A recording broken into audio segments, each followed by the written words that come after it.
Bueno, vamos a hablar del Museo Nacional, del Museo Nacional que ya cumplió ahora en julio 200 años, es hablar de la República.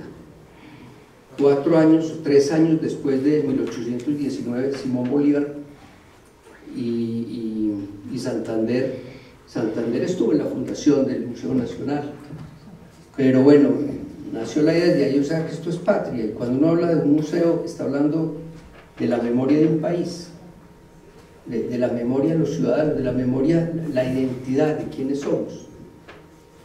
Por eso es tan importante visitar los museos, y a veces lo hacemos más afuera.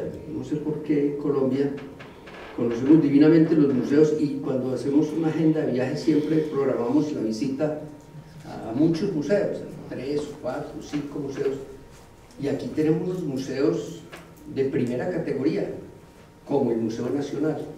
De modo que la primera invitación es a que conozcamos nuestra historia desde los museos, que es vívida, conocer nuestra identidad, nuestro pensamiento, a través de imágenes, de conferencias, de exposiciones permanentes y exposiciones rotativas. Así que hoy vamos a hablar del Museo Nacional, que es nuestra esencia.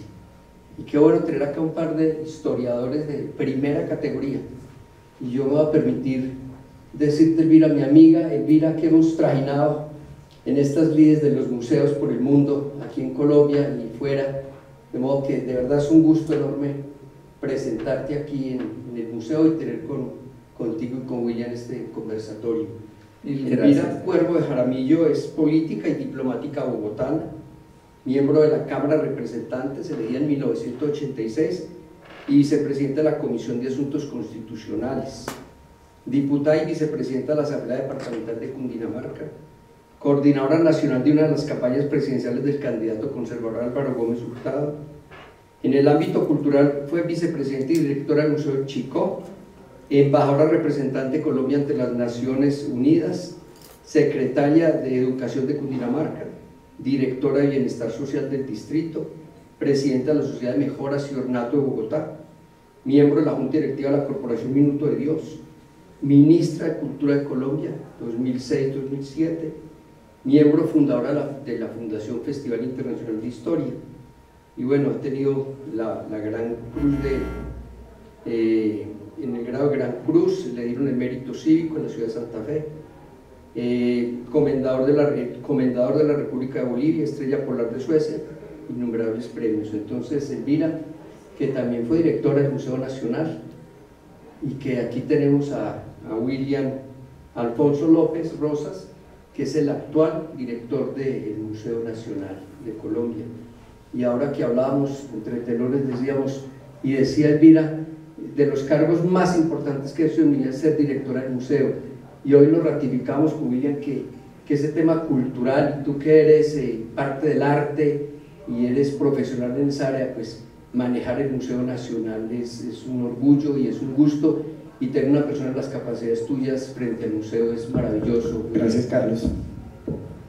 William es comunicador social y periodista de la Universidad de Bogotá, Jorge Tadeo Lozano, literato de la Universidad Nacional, magíster en Historia y Teoría del Arte y de Arquitectura de la misma universidad, doctorado en Arte y Arquitectura de la Universidad Nacional, autor de publicaciones, Museo en Tiempos, Memoria y Ciudadanía en Colombia, Arte y Disidencia Política, Memorias de Taller 4 Rojo, y actual director, como ya lo dije, del Museo Nacional. O sea que estamos frente a un par de pesos pesados en cuanto a museología y museos se trata. Entonces hoy vamos a hacer un tema amable, conversado, también es periodista, también tiene tema con radio, entonces va a hacer algunas preguntas y van a conversar. Esta mañana lo dijimos, vamos a hacerlo de la manera más natural, porque pues finalmente contar la historia en una hora es bien complicado, pero están ustedes con la palabra. Bienvenidos, muchas gracias y tienen la palabra. Carlos, por esta presentación. Carlos, gracias. Sí, como acaba de decirnos Carlos, con Elvira planeamos una charla en la que vamos a hablar, claro, en el fondo del Museo Nacional de Colombia, de esa institución que creo aquí todos y todas en esta sala queremos mucho, admiramos mucho, y vamos a hacer precisamente un diálogo en el que Elvira quiere iniciar recordándonos algunos datos claves, algunos elementos importantes sobre el museo, y luego, a pesar de que ella no lo quiere, vamos a hablar del pasaje en el que Elvira dirige el Museo Nacional. En la charla que teníamos ahora en la mañana y que hemos compartido vía WhatsApp, yo llamaba la atención sobre el hecho de que, aunque en Colombia la historia de los museos es un campo de la historiografía nacional bastante incipiente, de todas maneras ya tenemos algunos trabajos que son claves, que son interesantes, por supuesto, que señalan una ruta enorme que hay que desarrollar en términos de investigación, pero digamos que el foco sobre el origen del museo en 1823 y un poquito antes, tema que Elvira va a tratar ahora, está tratado por la tesis doctoral de nuestra actual directora, coordinadora de las colecciones, curadora de las colecciones de historia, María Paula Rodríguez. Su tesis doctoral hecha en Francia, el presidente trata de ese momento, el pasaje fundacional del museo. Hay otros textos, otras tesis que, por ejemplo, abordan, insisto, con mucha parcialidad y reconociendo pues que hay que trabajar muchísimo más la administración el pasaje, la administración de Teresa Cuervo Borda entre el 46 y el 74, el libro que personalmente trabajamos con Emar Abujo de Vallejo sobre su pasaje en el museo, y hay otras tesis que efectivamente se han tratado sobre diferentes aspectos de la historia del museo. De hecho, hace poco estaba leyendo un artículo muy interesante de uno de los curadores del museo dedicado al pasaje en el que uno de los hijos de Antonio Nariño dirigió el Museo Nacional y la Biblioteca más o menos entre 1837 y 1842, un tema muy muy interesante. Pero como digo, es un tema, insisto, dentro de la historiografía, la producción historiográfica nacional, bastante marginal. Entonces le decía a Elvira que es muy importante hablar sobre su pasaje en el Museo Nacional, que es muy muy importante desde mi punto de vista. Es un pasaje sobre el que se ha escrito muy poquito. Creo que el único texto que hay, digamos, en términos académicos científicos, es uno que escribí yo a propósito de Picasso en Bogotá, que es una exposición realmente un parteaguas, creo yo, dentro de la historia moderna del Museo Nacional de Colombia. Así que, mira, tienes la palabra para hablarnos de ese pasaje inicial que tanto te preocupa. Yo creo que además nos traes unas fotografías bellísimas, ¿verdad? Para mostrar. Bueno, primero que todo, muy buenos días, o ya serán tardes. Bueno, mil gracias, Carlos, por esta presentación tan generosa. Bienvenidos. Mi adorado amigo Álvaro Tirán, que no me imaginé que estuvieras aquí, pero qué emoción estar contigo. Bueno, yo no quiero hablar del Museo Nacional contemporáneo, porque ahí caigo en un error que es hablar de mi familia, de Teresa Cuervo y de mí misma. Entonces quiero dar unas pinceladas muy rápidas sobre cómo nació el Museo Nacional. Y me basé en una investigación que hizo Marta Segura, que fue trabajadora conmigo en el Museo Nacional, que desafortunadamente en este momento está hundida en la selva, o yo no sé dónde, pero no la encontré. No la podemos ubicar, así es. Marta Segura, desapareció el panorama. Ya ella se ganó una beca para la Francisco de Paula Santander en 91, y con la asesoría de Jorge Arias de Grave y de Beatriz González publicó la historia del museo. Esta niña revisó alrededor de 1800 documentos del archivo del museo y publicó 2 tomos de la historia del museo. Y quiero contarles lo siguiente, el antecedente de cómo nació el museo. Fue José Celestino Mutis, que vino de Cádiz en 1732 como médico del virrey Pedro Mejía de la Cerda. Y él, como todos lo sabemos, se dedicó a investigar las semillas, las plantas, los vegetales, los animales, y en algún momento dado tuvo la pintura de casi 7000 láminas de una flora que no se conocía en Europa. Eso fue una real maravilla que tuvo un final muy triste. Tuvo también esa colección, un herbario de 20.000 plantas, colección de semillas, muestras de especies, animales, pieles, pájaros, minerales, un museo de historia natural, como así lo denominó Carlos. La misión SEA, de Francisco Antonio Sea, que estaba en Europa en ese momento, contrató para la organización del museo a Mario Rivero, a Boussingol, a François Roulin, a Bourdon y a Boudon, unos franceses que llegaron a este trópico y se encontraron con unas cosas rarísimas. Llegaron aquí a Santa Rosa de Viterbo y en una herrería estaban utilizando una piedra enorme como yunque. Pues esa piedra enorme fue la primera pieza que llegó al Museo Nacional, que es el aerolito de Santa Rosa de Viterbo. Un aerolito que varios en el siglo XX, a principios del siglo XX, les cortaron pedazos para saber de qué estaba compuesto, y hubo un mineral que no se conocía en ese momento. Obviamente es la primera pieza del museo y está a la entrada del museo. Ese aerolito, una parienta mía que era directora del museo se lo prestó a Clemente Garavito para la inauguración del planetario y no pudo lograr que lo devolviera. Y como yo llegué al museo en algún momento, llamé a Clemente y le dije: mire, esto está dentro del inventario del museo y si sale, usted me lo tiene que devolver, si sale me lo tiene que devolver, y si no, lo denuncio. Y Clemente me lo mandó. Eso hay que moverlo en grúa, pesa 750 kilos y es muy difícil moverlo, y si lo quieren ver, está a la entrada del museo. Es una de las piezas más interesantes.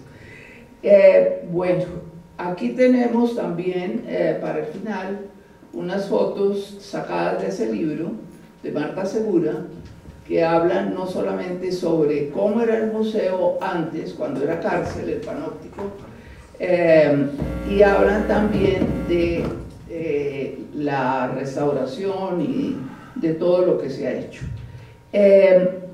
Y sí, yo voy a decirle a William que me haga, y a Carlos, las preguntas que quieran, porque yo no quiero hacer un monólogo sobre ese museo que es de mis entrañas. Bien, entonces vamos a hablar, Elvira, de este museo que, como tú lo señalas, está ligado al proceso fundacional de la República. Creo que Carlos lo mencionó, tú lo acabas de subrayar. En esta tesis que menciono, el trabajo de Marta Segura, en la tesis de María Paola Rodríguez, precisamente se señala cómo pues, es una institución que está profundamente articulada al proceso fundacional de la República. Y ese proceso fundacional de la República hace que nuestra institución, la institución de la que hablamos, pues esté hoy todavía animada por unos valores políticos, por unos valores culturales de indudable vigencia. El carácter republicano que tiene, el carácter cívico público que tiene su museo público, nuestro primer museo público, y por el otro lado el carácter científico y educativo. Esos tres elementos, cuatro elementos que son claves para entender hoy la persistencia que tiene el Estado Nacional en insistir en un museo, pues que es clave, es clave. Y aquí quiero, Elvira, que empecemos a hablar de la forma como llegas al museo, y ustedes si pusieron atención a lo que dijo Elvira, la defensa férrea que ella hizo durante su administración, Elvira, no solamente recuperando el aerolito, sino, creo yo, Elvira, yo tuve el privilegio de haber sido subalterno de Elvira en el área de educación, la división de acción educativa y cultural del museo, más o menos entre el año 2000 y 2003-2004. Un momento que yo particularmente recuerdo como vertiginoso, creativo al máximo, muy estresante por supuesto, pero al mismo tiempo muy alegre, muy divertido. Creo que tú lo dijiste hoy en el desayuno, fue un momento muy divertido. Entonces ahí va mi primera pregunta, Elvira. Cuando te nombran directora del Museo Nacional, tú estabas en una coyuntura, ibas a continuar tu carrera política, pero nuestro, creo, primer ministro de Cultura te llama, te busca y te nombra. Bueno, esa es una historia, pero yo quisiera contar antes que mi mamá murió muy joven, yo tenía 3 años, y tuve la gran fortuna de tener 3 tías, o 3 mamás, más bien. A los 3 años, Teresa Cuervo en ese momento era directora del Museo de Arte Colonial. Había recuperado la colección Pardo, había montado una bóveda de platería colonial absolutamente maravillosa, y yo aprendí a caminar alrededor del mono de la pila. Entonces, he sido de museos toda la vida. Después de la muerte de Teresa, del retiro de Teresa del museo, que además, ahora les cuento cómo encontré el museo porque lo tengo vívido, más bien cuento eso. Un día Eduardo Santos le dijo: Teresa, usted se va a tener que salir del Museo de Arte Colonial, y la nombré directora del Museo Nacional. Dijo Teresa: ¿y eso qué es? Me dijo: no, vaya y mire, eso está en la Plaza de los Mártires, en un depósito. La colección. La colección en unos guacales enormes. Lo habían empacado porque el museo nunca tuvo sede propia hasta 1945. Estuvo en la Casa de las Aulas, en la Casa Botánica, en el Pasaje Rufino Cuervo. Era un museo ambulante, que lo iban trasteando en la medida en el edificio López, que también está por ahí, en la Casa Botánica. Era ambulante, era un museo ambulante.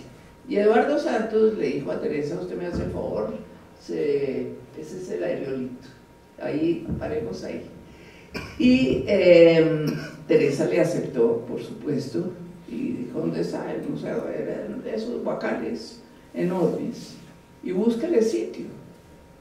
Me acuerdo de una anécdota que Le Corbusier, cuando pasó al frente del Panóptico, era todavía cárcel, dijo: ¿qué es que sé? Entonces le dijeron: esto es la cárcel de Bogotá. Entonces es un edificio magnífico, esto debieran darle otro uso. Y Teresa se acordaba de eso y le dijo al presidente de la República, Germán Arciniegas, era ministro de Educación, le dijo: quiero esto, el Panóptico. ¿Pero cómo se le ocurre? ¿Qué hago con los presos? Dijo: construye una cárcel y los trasladamos. De ahí surgió la Modelo, y en el año 47 se empezaron, o 46, se empezaron a trasladar los presos a la Modelo. Y entró el proceso de restauración porque querían inaugurarlo durante los actos conmemorativos de la Conferencia Panamericana, que era aquí en Bogotá. Yo creo que Álvaro se acuerda perfectamente de todos esos episodios. Y es muy curioso, estaba la inauguración prevista para el 9 de abril de 1948. Ese día era día cívico, yo tenía 7 años, y me llevaron al museo a recoger papelitos y a limpiar y a todo eso. Teresa en ese momento se fue a recoger al Banco de la República la famosa corona de Bolívar, que hay ahí una anécdota también maravillosa, que fueron las señoras del Cusco, que después de la batalla de Ayacucho llevaron a Bolívar a coronarlo, y Bolívar no se dejó y le dio la corona al mariscal Sucre, y Sucre la llevó al museo.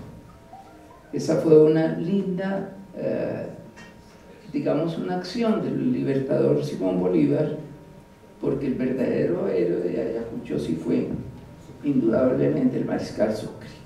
Esa fue otra maravilla. Teresa se fue al Banco de la República a recoger la corona en taxi, porque obviamente en esos días, en esos momentos, a ningún funcionario público le daban cargo, bus y taxi. Se fue en taxi y 11 de la mañana envolvió la corona en una hoja de papel periódico, se montó en el taxi y en ese momento empieza la revolución en Bogotá por el 9 de abril. Finalmente Teresa llegó al museo con su corona debajo del brazo y afortunadamente desde ese día está en el museo, en la bóveda de oro. 1 de la tarde de ese 9 de abril ya estaba todo el banquete hecho por una gran casa de banquetes que había en Bogotá que se llamaba Temel.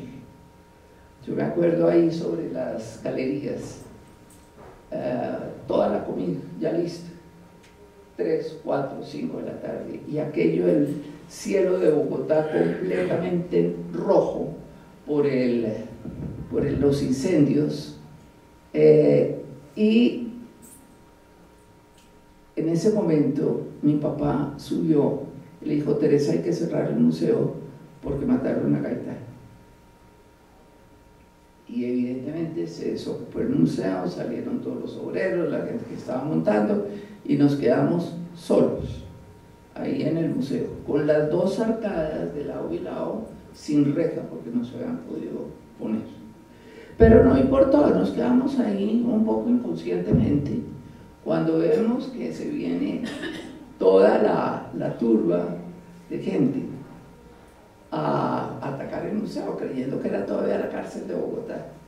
Y Teresa, en un acto de inconsciencia e irresponsabilidad, abrió la puerta, salió y le dijo: paren ahí, ustedes entran a este recinto sobre mi cadáver.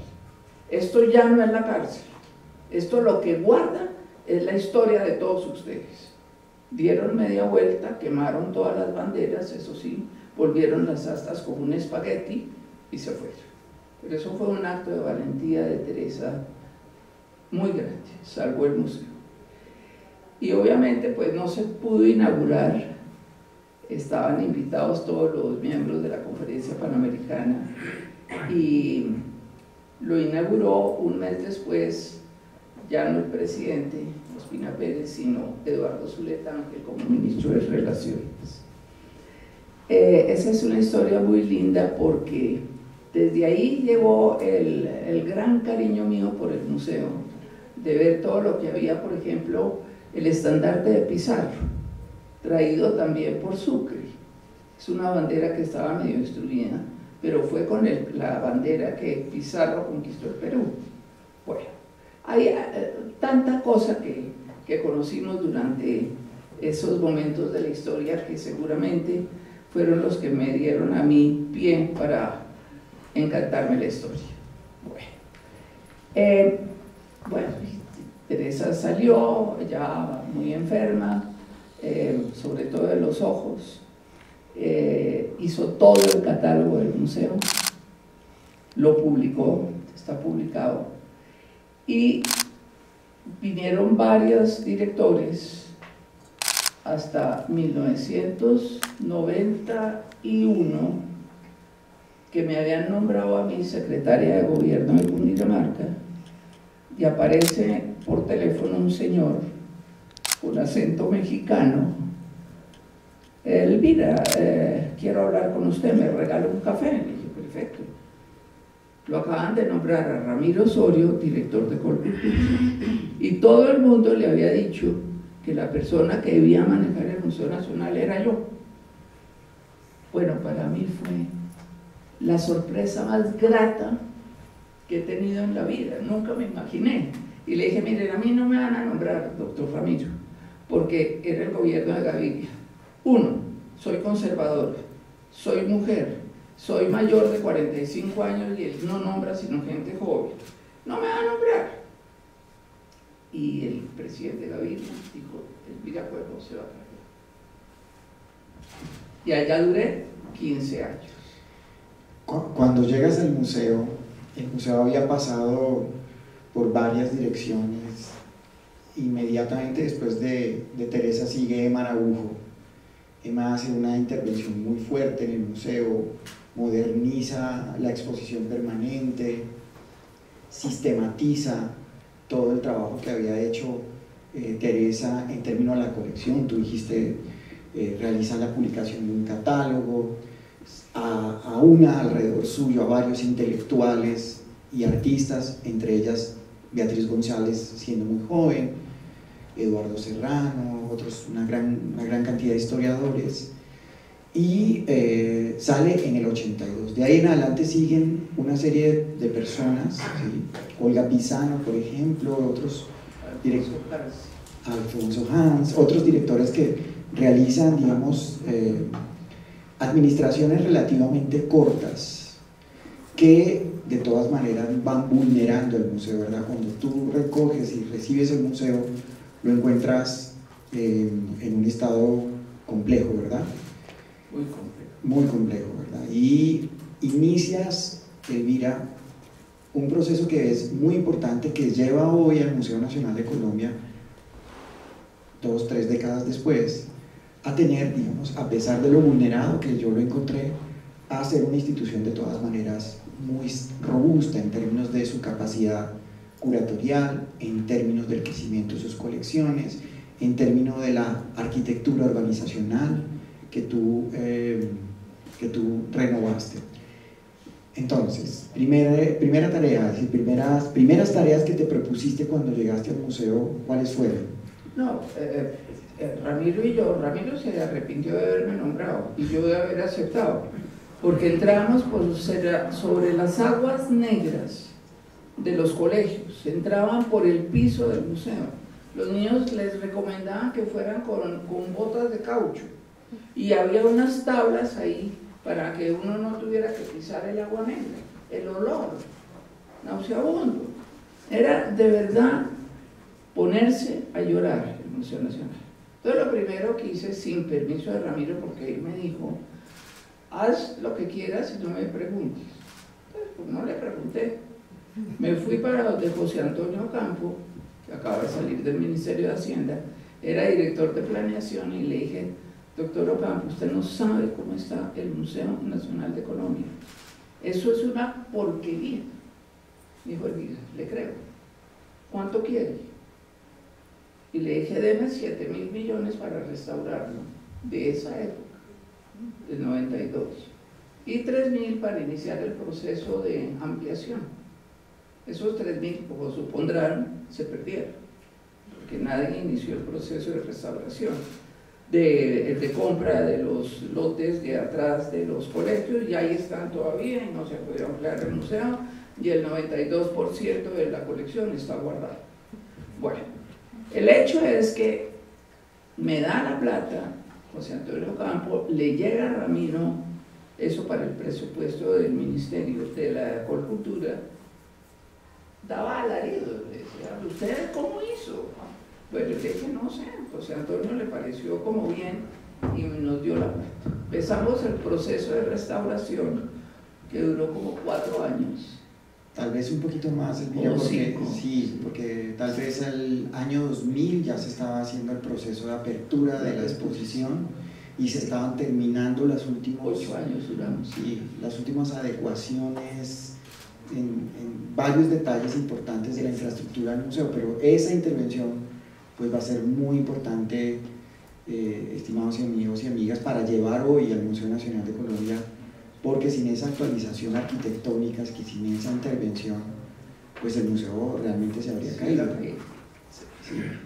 Pues Fernando Gómez Agudelo me mandó 2 camarógrafos, videos que tengo en mi casa, en esos de los eventos que hemos programado en el arco celebratorio de los 200 años del museo.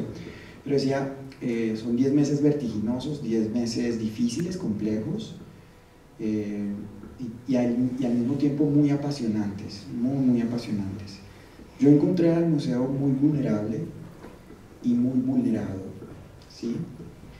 En el análisis que hacíamos con algunos de los colegas de la dirección del museo sobre, por ejemplo, las asignaciones presupuestales que le han hecho al museo en las últimas décadas, pues el museo prácticamente apenas podía abrir las puertas y pagar el papel higiénico para atender al público y desarrollar algunas tareas importantes, por supuesto.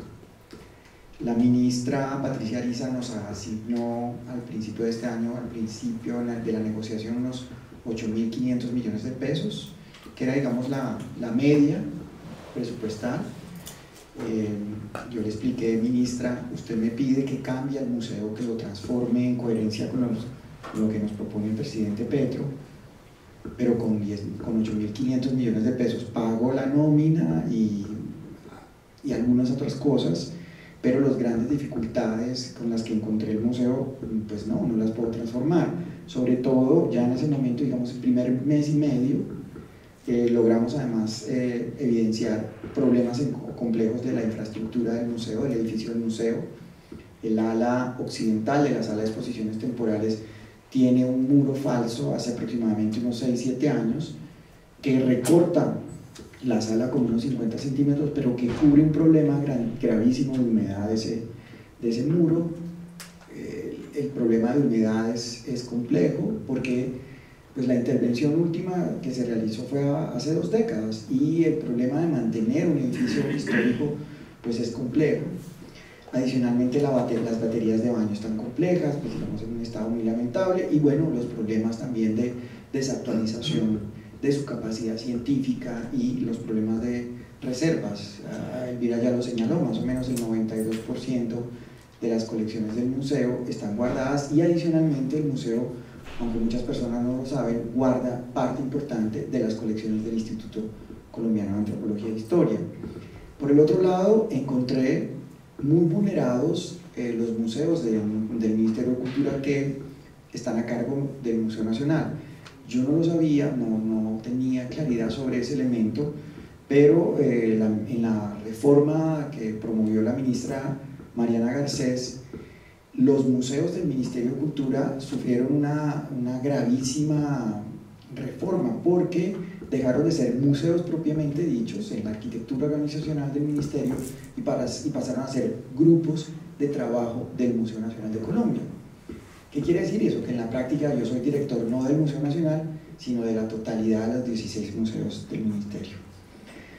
Y además con una asignación presupuestal pues realmente muy modesta, porque en realidad esos 10.000 y pico o 8.000 y pico de los cuales estamos hablando en realidad era el presupuesto total de los museos del ministerio, con una excepción, porque por el otro lado, recuérdenlo, hacia 2010 también se hizo una reforma muy lesiva para los museos del ministerio cuando se eliminó la dirección de varios museos de Bogotá. Entonces hoy en día el Museo Santa Clara y el Museo Colonial tienen una sola directora, Elvira Pinzón, y el Museo, Constanza Toquica, y la Quinta de Bolívar y la Casa de la Independencia, una sola directora. Eso es muy grave para, para el agenciamiento de los museos, porque los museos tienen un elemento en su gobernanza que es fundamental, la autonomía, porque uno no puede agenciar simbólicamente los patrimonios y las memorias sin esa autonomía. Entonces es un reto grande, ¿sí?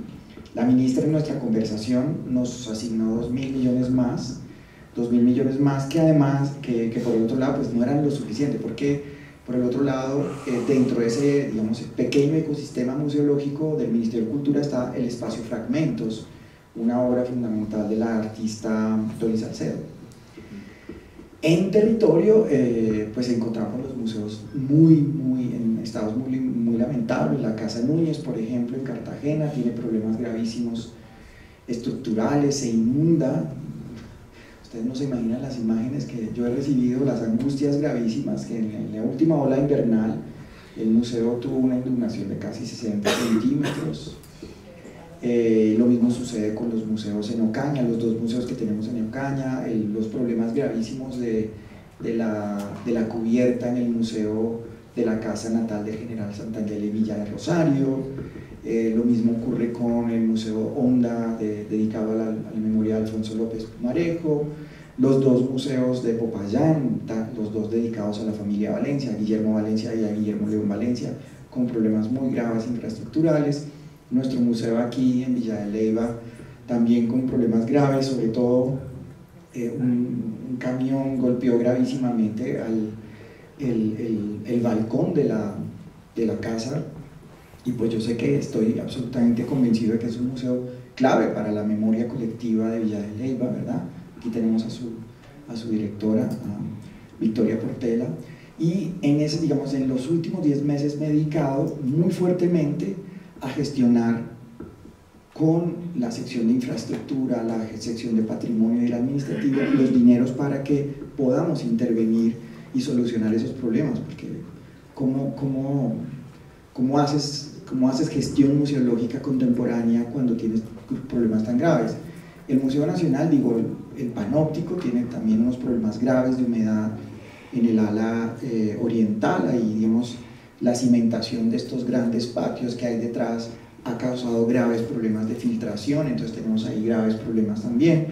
Todavía no los podemos solucionar en el corto, pero yo creo que decir que hemos tenido un gran aliado, el secretario general, el doctor Fernando Medina, entendió muy rápidamente las necesidades sobre las cuales yo te estaba llamando la atención, y yo creo que a lo largo de este año hemos gestionado los recursos para que algunas de esas cosas se solucionen. Creo que pronto ya tenemos el diagnóstico de cómo intervenir el balcón de nuestro museo acá. También tenemos algunas noticias sobre lo que va a pasar con el Museo Ricaurte, con la casa del ex Museo Ricaurte, que tiene un problema pues complejo en términos de cimentación del muro que da hacia el río, son muros antiguos y no se pueden intervenir de tal manera, hay que coserlo, pero al mismo tiempo pensar qué va a ocurrir con el lecho del río ahí. Bueno, son problemas de conservación preventiva complejos. Eso ha sido parte, digamos, de lo que he encontrado ahora, digamos, aplicarme a fondo a intentar sanear al máximo. Pero por el otro lado, pues le he propuesto al equipo del Museo Nacional específicamente que imaginemos dos grandes proyectos. Por un lado, el más, tal vez el que va a realmente a hacer un parteaguas en la historia de los museos del país, es la Ley de Museos. Es un proceso complejo, es un proceso interesante, es un proceso también muy sugestivo. El pasado mes de mayo reunimos a nuestro constituyente museológico nacional, que es la Mesa Nacional de Museos, con la colaboración de la Biblioteca Luis Ángel de Arango, del Banco de la República. Nos reunimos, la Mesa Nacional de Museos, en su 12ª reunión, y ahí empezamos a discutir cuáles son los temas fundamentales sobre los cuales vamos a estructurar ese proyecto de ley. Entonces hemos estado 7 meses muy concentrados, muy concentradas en el museo, estudiando la legislación internacional sobre museos, particularmente la legislación brasileña, que es una de las legislaciones más avanzadas. Durante la era Lula se expidieron tres leyes consecutivas: la ley del museólogo, la ley de la creación del Instituto Brasileño de Museos y otra ley, que también es clave para entender el agenciamiento contemporáneo de los museos en Brasil. Hemos estudiado la legislación mexicana, la legislación argentina, la legislación uruguaya, y por el otro lado pues hemos continuado ese diálogo con el sector de museos a través del Consejo Nacional de Museos y convocando a sectores específicos para tratar problemas muy concretos. Por ejemplo, el tema de los museos universitarios, que en Colombia es muy complejo. Los museos universitarios, por ejemplo, yo provengo de la Universidad Nacional, estuve pues mis últimos 22 años, después que me retiré del Museo Nacional en 2001, 2002, entré al cuerpo docente de la universidad, y allí fundamos la maestría en museología con el profesor geógrafo y museólogo Edmond Castel y la maestra Marta Convariza, que se nos murió el año pasado. Y entonces hemos estado convocando ahí el sector de museos universitarios. Hemos tenido también un diálogo muy interesante con los museos militares, los directores y directoras de los museos militares. También hemos estado hablando, digamos, con sectores como los museos de arte. Hay problemas y temas muy interesantes: la acreditación de los museos, la profesionalización de los museos, cómo vamos a imaginar el Estatuto General de los Museos en Colombia, cómo vamos a generar un modelo de sustentabilidad, sostenibilidad para los museos públicos y privados. Eso es un problema muy complejo. En general, en la mayoría de los países en América Latina, el sistema de museos es un sistema público. En Colombia no es así. En Colombia más o menos el 48% de los museos son privados, el resto son museos públicos de un calado muy modesto. Digamos, la tipología de museos que tenemos en Colombia son casas museo. Eso difiere mucho, por ejemplo, del sistema mexicano, donde las casas museos hacen parte importante, pero en realidad pues el Estado Nacional Mexicano, sobre todo en el periodo más importante del Partido Revolucionario Institucional, desde los mediados de los años 60 hasta los años 80, pues generó un sistema museal muy robusto, en el que aparece el Museo Nacional de Antropología, el Museo Nacional de Arte, el Museo Nacional de Historia y los museos regionales, que son muy poderosos, ¿verdad? Aquí no tenemos eso. Entonces, uno de los problemas complejos en términos legales es efectivamente cómo imaginar que el Estado Nacional va a lograr efectivamente hacer llegar dineros públicos a los museos privados. Hay una discusión muy interesante que hemos tenido con los abogados que nos han acompañado en el debate.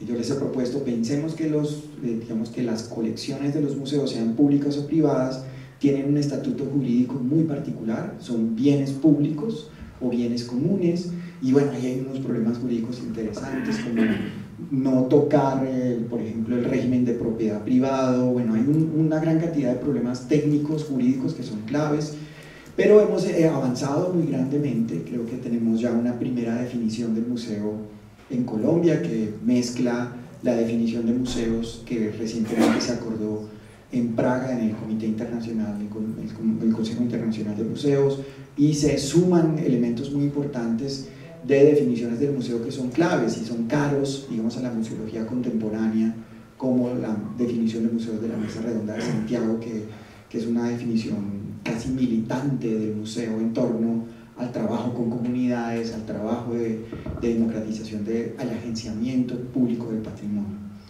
Ese es, bueno, un reto importante. El otro gran reto es transformar al museo, darle unas capacidades museológicas verdaderamente nacionales, hacer del Museo Nacional no el Museo de Bogotá que pivota alrededor de sus colecciones, sino una institución que verdaderamente tiene en el imaginario colectivo y tiene una expresión en territorio. Porque de pronto el Museo Nacional no es muy significativo en Riohacha, o en Leticia, o en Arauca, o en Tumaco, qué sé yo. Es la idea efectivamente de dotar al museo de una capacidad científica y una capacidad institucional importante, y ahí la idea de la ampliación del Museo Nacional va a ser muy importante, es decir, por cómo darle sentido político institucional a esa ampliación, cómo pensar que tenemos que hacer la compra del lote, y esa compra del lote significa una inversión muy grande en un momento en que la economía del país, pues todos lo sabemos, tiene una coyuntura compleja, y en el que, por supuesto, los criterios y las formas en que el Estado Nacional y particularmente el gobierno nacional en cabeza del presidente va efectivamente a entender que esa inversión debe hacerse, ¿sí? Es un proyecto de Estado, es un proyecto del Museo de la Nación. Y por el otro lado, además del tema de la compra del lote, está significativamente cómo darle sentido al proyecto de ampliación, es decir, a todo lo que ocurre allá en ese lote atrás. Cómo vamos a darle respuesta a la nación y al sistema museal, al campo cultural, de cómo vamos a darle sentido a esa respuesta. Uno de los argumentos importantes, por supuesto, es el tema de las colecciones, ¿verdad? Necesitamos unas reservas técnicas realmente importantes, con un espacio importante. Para que tengan idea ustedes, el único museo que tiene unas reservas técnicas con control automatizado, computarizado en Colombia son las reservas del Banco de la República. Ya en el cuarto piso, abajo en los sótanos debajo de la Biblioteca Nacional, tenemos la única reserva de nivel internacional. Allá está guardada buena parte pues, de las colecciones de arte del banco, y lo mismo ocurre con las reservas del Museo del Oro. El resto de los museos no tenemos ese tipo de componentes, digamos, de elementos importantes. Entonces allá hay que tener unas reservas técnicas muy contemporáneas, tenemos que dotar a esa ampliación del museo en algo que a mí me pareció importante. Claro, que está muy motivado por el hecho de haber sido hasta hace muy poco director de la maestría en museología, y es convertir al Museo Nacional en una escuela museológica nacional, es decir, una escuela que realmente le permita a los museos en territorio tener capacidades museológicas. Eso es, digamos, en un país que no ha tenido una política de la memoria rigurosa, pues es muy difícil de entender. Ayer, por ejemplo, estábamos discutiendo los proyectos museológicos del proyecto San Juan de Dios. Entonces estaban discutiendo, pero ¿por qué cuesta tanto pensar en un museo, ¿no? El país no ha entendido que efectivamente hacer museos, construir museos, es un proceso complejo y además requiere la participación de profesionales con una alta y muy sofisticada formación técnica y científica. Entonces está eso. Otro de los elementos importantes que yo creo que vamos a lograr en los últimos tiempos es construir y darle al museo un grupo de investigación. El museo no está inscrito en el Sistema Nacional de Ciencia, Tecnología e Investigación, y sin embargo tenemos 4 curadores, doctores y postdoctores con una formación súper sofisticada. El museo ha generado conocimiento. Elvira pues nos decía, ya daba cuenta de algunas cosas.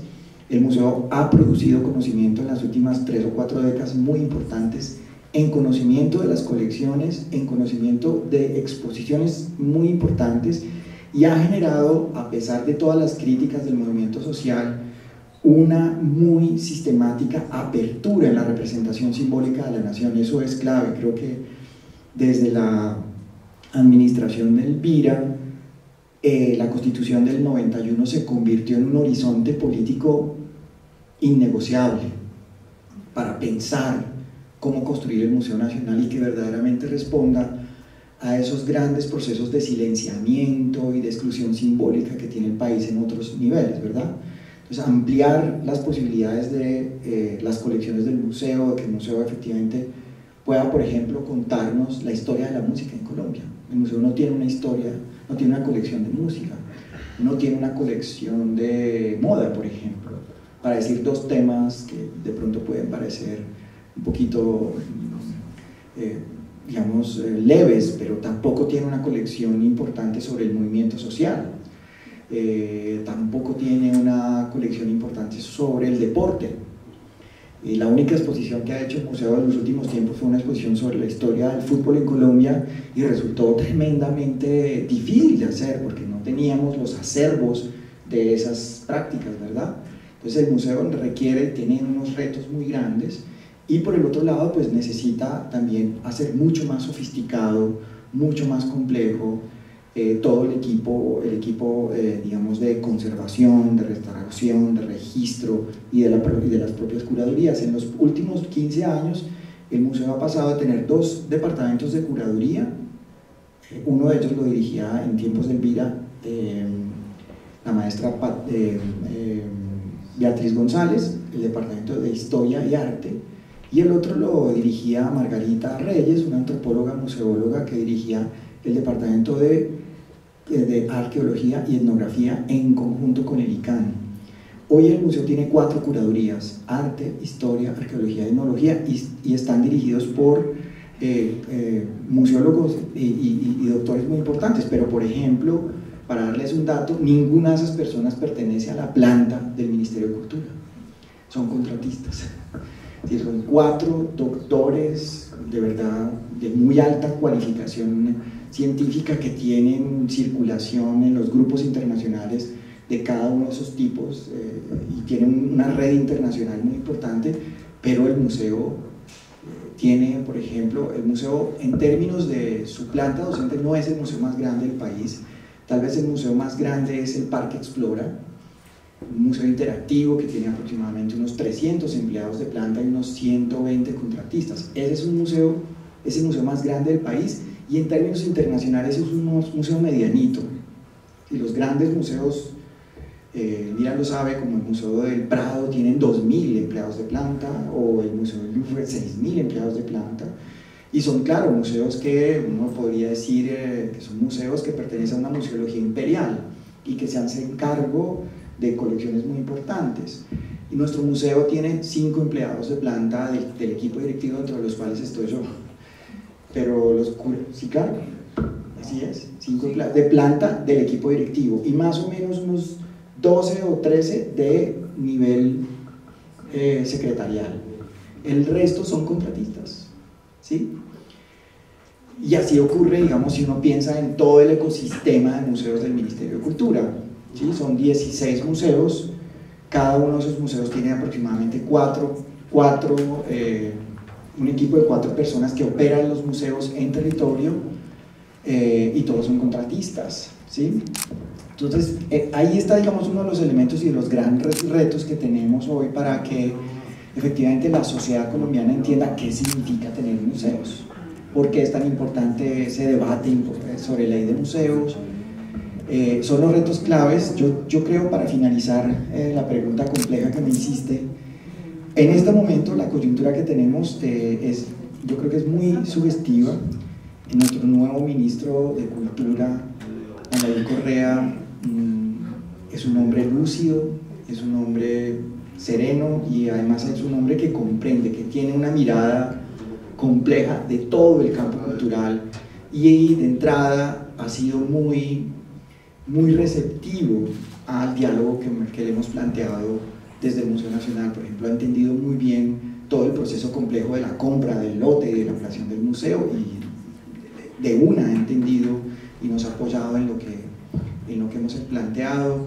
Ha entendido muy bien, por ejemplo, otro reto que tengo a cargo, y es el diseño conceptual del Plan Museológico del Museo Afro de Colombia, que es un proyecto que lleva un año de largo, y es un museo súper importante, es un museo en gestación.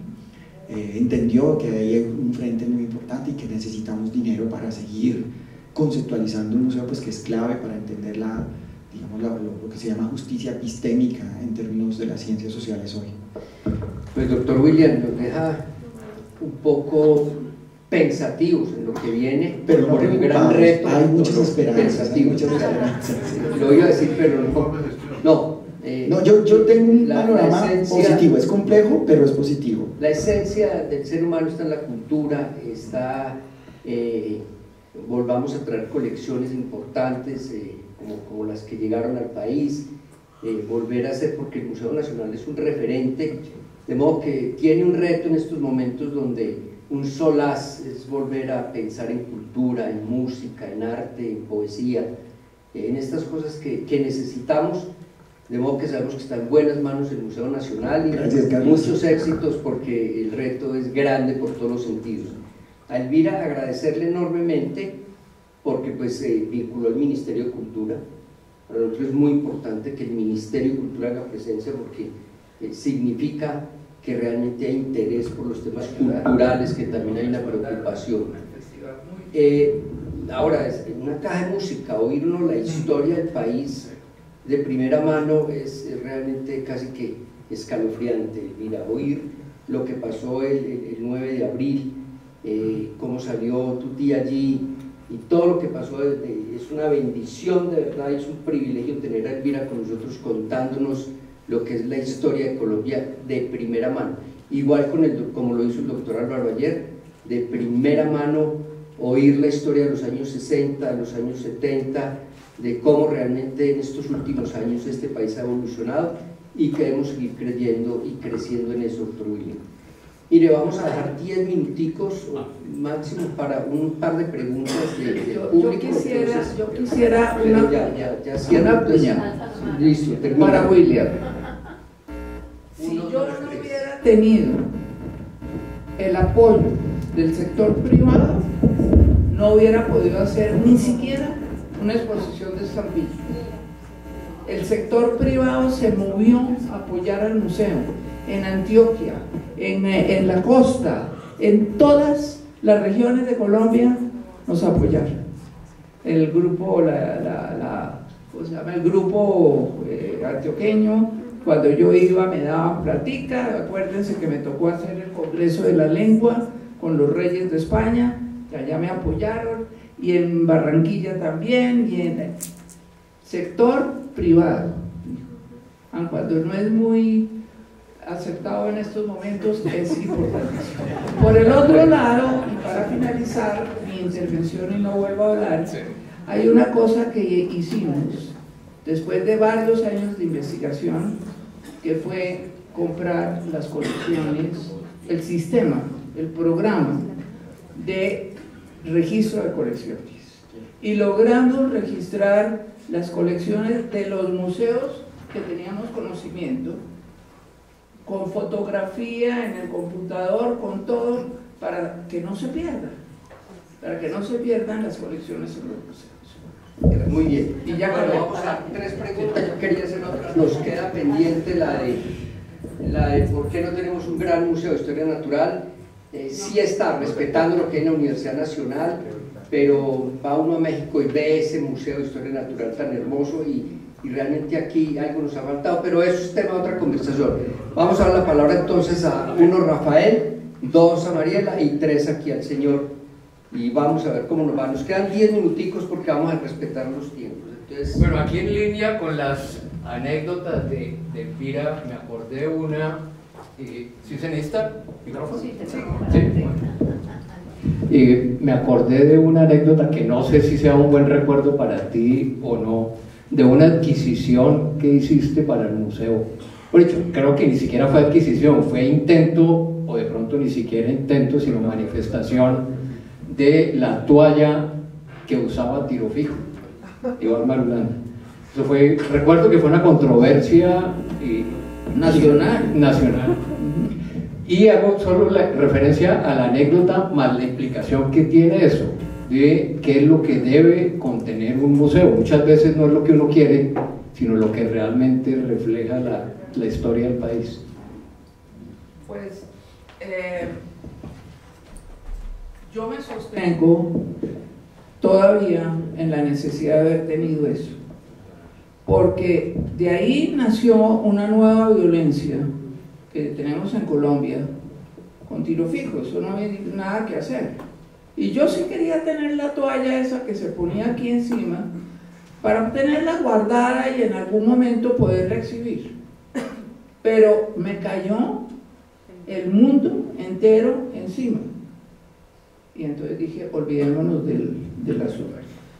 Pero mi argumento es que las hachas con que mataron a Uribe, Galarza y Carvajal están en el museo y se exhiben.